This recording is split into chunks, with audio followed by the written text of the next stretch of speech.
हम लोग का डेंसिटी का नेक्स्ट पार्ट है जिसको हम लोग वेट डेंसिटी, इसी वेट डेंसिटी का दूसरा नाम है स्पेसिफिक वेट। आपसे कोई स्पेसिफिक वेट पूछ रहा है इसका मतलब वेट डेंसिटी। और वेट डेंसिटी का डेफिनेशन क्या है?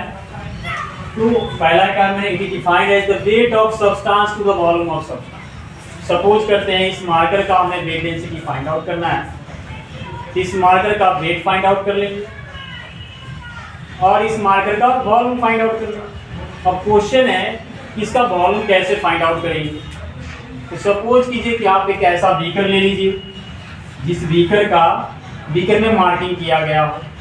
कोई बीकर ले लेते हैं और उस बीकर में वाटर लेवल सपोज करते हैं यहाँ तक हमने वाटर लेवल 4 किया हो, वाटर लेवल मेंटेन।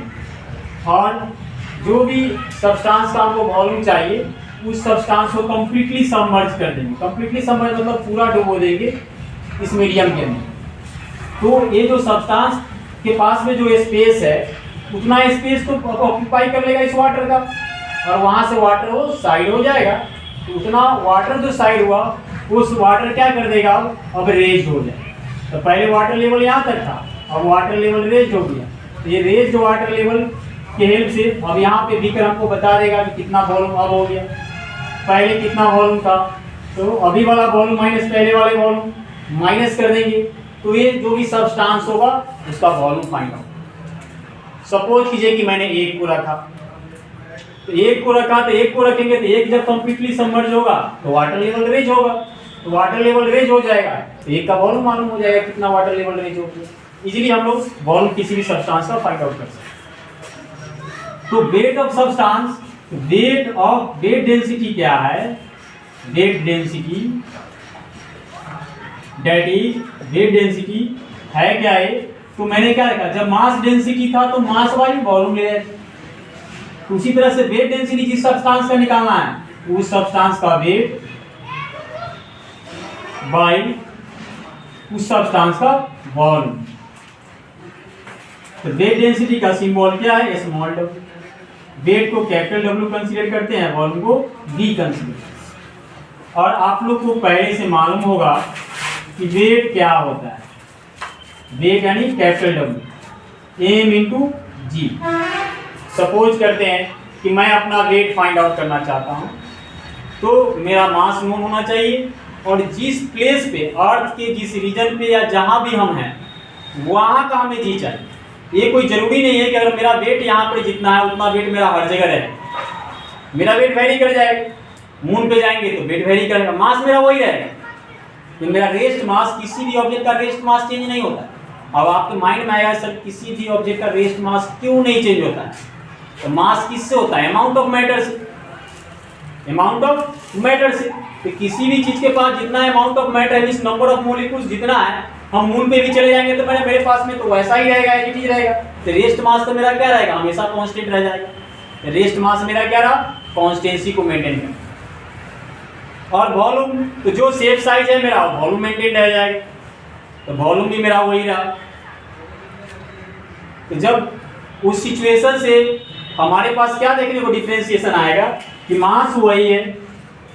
मैं मून पे चला गया तो मून का जी लेंगे, वहां पर वेट निकालना है कि weight of visors around the moon, weight of visors around the surface of the moon. तो हमें जी भी जहां पे मून के जिस सरफेस पे होंगे वहां पे क्या जी होगा वो कंसीडर करना है। इसके बेसिस से मैं फाइंड आउट कर सपोज कर लेते हैं, थोड़ा सा टॉपिक से मैं डाइवर्ट हूँ, तो फिर सपोज ऐसा कर लेते हैं कि अगर हम लोग सेंटर पे चले, अर्थ के सेंटर, सपोज करते हैं, साइंस तो कंसिडरेशन पे है, तो हम अर्थ के सेंटर पे जाएंगे तो अर्थ के सेंटर पे जी का वैल्यू 0 हो जाता है। और जब अर्थ के सेंटर पे जी का वैल्यू 0 हो जाएगा तो मेरा वेट क्या होगा? वहाँ 0 न्यूटन। ये अर्थ के सेंटर, मेरे पास मास है लेकिन जी 0 हो चुका है, एम इंटू 0 न्यूटन का हो चुका है। और जब मेरे पास वेट वहाँ 0 न्यूटन का हो रखा है तो आप सिंपली कभी एक एग्जाम्पल में देखे होंगे कि मान लेते हैं कि किसी एक मार्कर को मैं ड्रॉप कर रहा हूँ किसी हाइट से, और एक टीनी बिट्स ऑफ पेपर, कागज का छोटा सा टुकड़ा को छोड़ रहे हैं, तो टुकड़ा क्या करता है? फ्लोट करने लगता है मीडियम में, डांस करता हुआ चला जाता है। और ये मार्कर है वो इजीली हो वर्टिकली डाउनवर्ड मोशन करता हुआ आसानी से चला जाता है, डायरेक्ट चला जाता है। क्या रीजन हुआ कि टीनी बिट्स ऑफ पेपर के केस में फोर्स बहुत कम कर रहा अप्लाई हो रहा था, ग्रेविटेशनल फोर्स, जिस कारण से वो डांसिंग कर रहा था। इन द सेम वे जब मैं सेंटर पे रहूंगा तो मेरे पास ग्रेविटेशनल फोर्स हमारे ऊपर 0 काम कर रहा है, तो मैं क्या करूंगा, वहां डांसिंग करने लगा। तो ये तो मेरा वेट की कंसीडरेशन था, वेट को मैं समझाने की कोशिश किया था। तो मेरा वेट क्या है, तो m इंटू जी, मीन्स जहां का आपको वेट फाइंड आउट करना है उस जगह का ही जी आपको कंसीडर करना पड़ेगा। अब है तो वेट डेंसिटी को हम लोग देख रहे हैं, तो वेट डेंसिटी, तो वेट क्या है, m into ji, mass into acceleration due to gravity. जी क्या है, तो acceleration due to gravity. Anybody मेरा अर्थ है, यहाँ पर मैं कंसीडर किया हूँ ये अर्थ का जी हो, जिस जगह पे होंगे उसके रिस्पेक्ट में देखेंगे बाई भी। तो इस वाले कंडीशन में m बाई भी, mass by volume into ji.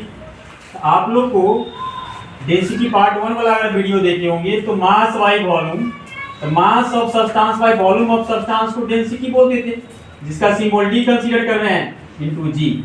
d into जी ये आपके पास में स्पेसिफिक वेट का फॉर्मूला होगा। अगर आपके पास किसी भी सब्सटेंस का सिंपल डेंसिटी मालूम है, मींस मास डेंसिटी अगर नोन है, तो आप उसका वेट डेंसिटी फाइंड आउट कर सकते हैं। फॉर एग्जांपल कंसीडर करते हैं कि मैं वाटर का वेट डेंसिटी फाइंड आउट करने की कोशिश करता हूं। वाटर का वेट डेंसिटी क्या होगा, तो वाटर का वेट डेंसिटी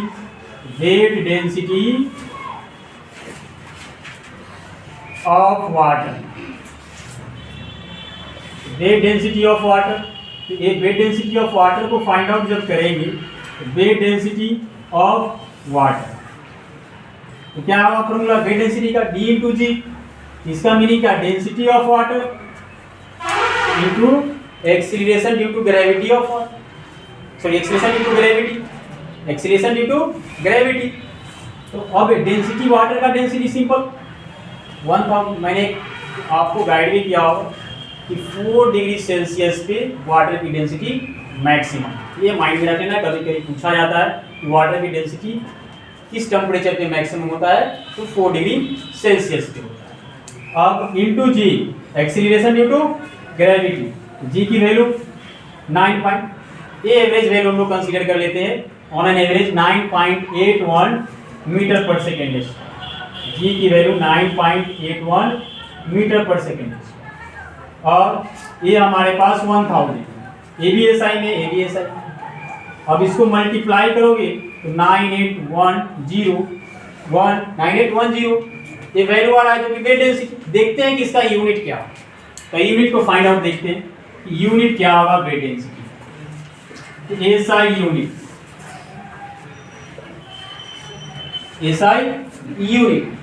SI यूनिट के लिए किसका था, वेट डेंसिटी का।